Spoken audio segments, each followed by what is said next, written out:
At the lower house, there is a call for the president to convene the National Security Council to address various national concerns. Now, these include the Mindanao peace process and the territorial dispute in the West Philippine Sea. The details from Freddie Abando. House Defense Committee Chairman Rodolfo Biazon urged his peers to join him in his call on the president to convene the National Council to address the creeping aggression of China with its reclamation activities of Philippine territories in the West Philippine Sea. Another major concern for the former Chief of Staff of the Armed Forces is a review of the government's peace agreement with the Moro Islamic Liberation Front, with special attention on how Congress will vote for the draft Bangsamoro Basic Law. Mr. Speaker, I enjoin all of us, my esteemed colleagues in this august body, let us have one voice in convincing our beloved President to convene the National Security Council at the soonest possible time. Biazon stressed a national policy to address China's actions in the West Philippine Sea. The National Security Council must convene to examine at least 3 options open to us in response to developments in this list.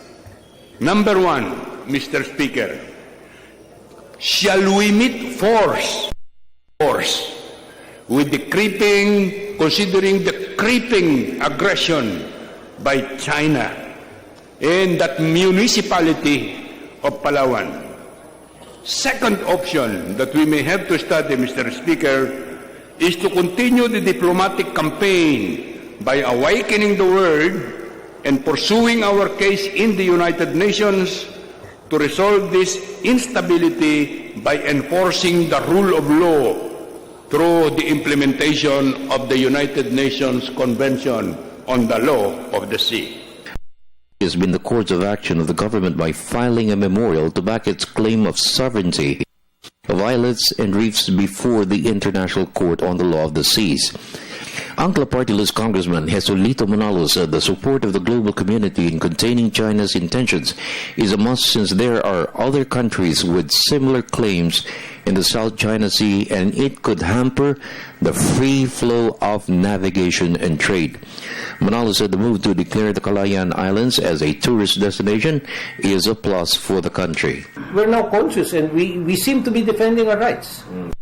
What's happening now is, for the first time, the Philippines is conscious in protecting the integrity and the sovereignty of our country. So, by the mere fact that the AFP is saying we're going to create tourism zone in that area, in the Kalayaan area, group of islands near Palawan, it's the right move in the right direction. No one will fight for our rights except the Filipinos. Biazon stressed the Security Council should also provide a set of scenarios if the draft Bangsamoro Basic Law will face rough sailing for its approval in Congress.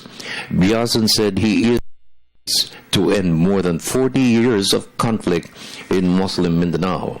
This is the reason why this representation, Mr. Speaker, is strongly recommending the convening of the National Security Council to discuss these possible scenarios on the BBL and be able to come up with policies and strategies that would guide our actions. We